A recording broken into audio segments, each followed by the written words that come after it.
প্রিয়নবী বলেছেন, স্বামীর অনুমতি ছাড়া স্ত্রী যদি এই তিনটি কাজ করে তাহলে সেই স্ত্রীর জন্য জান্নাত হারাম হয়ে যাবে এবং সেই স্ত্রীকে সারা জীবন জাহান্নামের শাস্তি ভোগ করতে হবে। সেই নারীর জীবনে যতই আমল থাকুক তার আমলের কোনো মূল্য থাকবে না। কি সেই তিনটি কাজ যা স্বামীর অনুমতি ছাড়া স্ত্রী করতে পারবে না? প্রিয় দর্শক, অবশ্যই ভিডিওটি সম্পূর্ণ দেখবেন এবং বেশি করে শেয়ার করে দিবেন, যেন আমাদের মা বোনেরা ও স্ত্রীরা এই তিনটি কাজ ভুল না করে। সতর্ক করতে অবশ্যই ভিডিওটি শেয়ার করে দিবেন। আপনারা যারা বিয়ে করেছেন তারা অবশ্যই আলহামদুলিল্লাহ কমেন্ট করবেন এবং যারা আগামীতে বিয়ে করার সিদ্ধান্ত নিয়েছেন তারা অবশ্যই ইনশাআল্লাহ কমেন্ট করবেন। আল্লাহ আমাদের সবাইকে কবুল করুক, আমিন। তো চলুন বেশি কথা না বলে শুরু করি আজকের ভিডিও। 1 নম্বরে, স্বামীর অনুমতি ছাড়া কোনো স্ত্রী নফল নামাজ অথবা নফল রোজা আদায় করতে পারবে না। প্রিয় দর্শক, নফল নামাজ হলো এমন একটি ইবাদত যা আমাদের ফরজ নামাজের ঘাটতি পূরণ করবে, কিন্তু বিবাহিত নারীর ক্ষেত্রে নফল নামাজ আদায় করতে হলে অবশ্যই স্বামীর অনুমতি লাগবে। এমনকি নফল রোজা পালন করার জন্য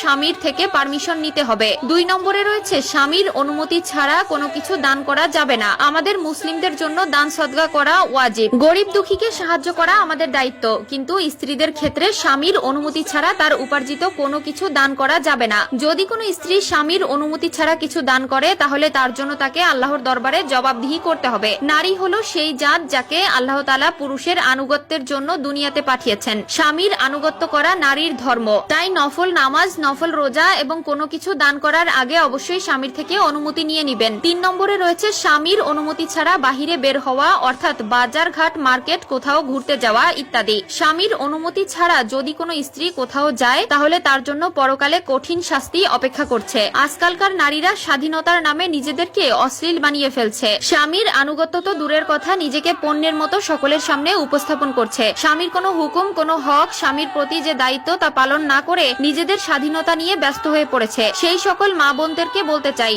সময় থাকতে নিজেকে শুধরে নিন, নয়তো এই দুনিয়ায় পার পেয়ে গেলেও পরকালে আল্লাহর কাঠগড়া থেকে কোথাও পালাতে পারবেন না। আপনার সকল পাপ কর্মের হিসাব সেদিন দিতে হবে। আপনি যদি ইমানদার হয়ে থাকেন, পরকালে জান্নাতে আপনি আপনার স্বামীর সাথে থাকতে পারবেন। প্রিয় নবী বলেছেন, জান্নাতে স্ত্রীর চেহারার সৌন্দর্য এতটা সুন্দর হবে যে এক পলকে 40 বছর পার হয়ে যাবে। সুবহানাল্লাহ। এছাড়াও আপনি যদি অন্য কারো হক নষ্ট করেন, আপনি যতই ইমানদার হন না কেন, আপনি কখনোই জান্নাতে প্রবেশ করতে পারবেন না যতক্ষণ না ওই ব্যক্তি আপনাকে ক্ষমা করবে। প্রিয় দর্শক, কখনো কি চিন্তা করেছেন এই পৃথিবীতে যখন আপনি এসেছিলেন তখন এক দুর্বল শিশু হয়ে দুনিয়ায় এসেছিলেন, আবার যখন আপনি এই দুনিয়া থেকে চলে যাবেন তখন দুর্বল হয়েই চলে যাবেন। জন্মের সময় আপনাকে অন্য কেউ গোসল করিয়েছিল, মৃত্যুর পরেও আপনাকে অন্য কেউ গোসল করাবে। আপনার জন্মে যেরকম মানুষ অনেক খুশি হয়েছিল, ঠিক তেমনি আপনার মৃত্যুতে মানুষ কান্না করবে। দুনিয়াটা আমাদের জন্য চিরস্থায়ী নয়। আমরা একা এসেছি, আবার একাই চলে যাব। আপনি যেমন নগ্ন অবস্থায় দুনিয়ায় এসেছিলেন, তেমনি নগ্ন অবস্থায় আপনাকে দুনিয়া ছাড়তে হবে। সঙ্গে পাবেন শুধুমাত্র শরীর ঢাকার জন্য সাদা কাপড়।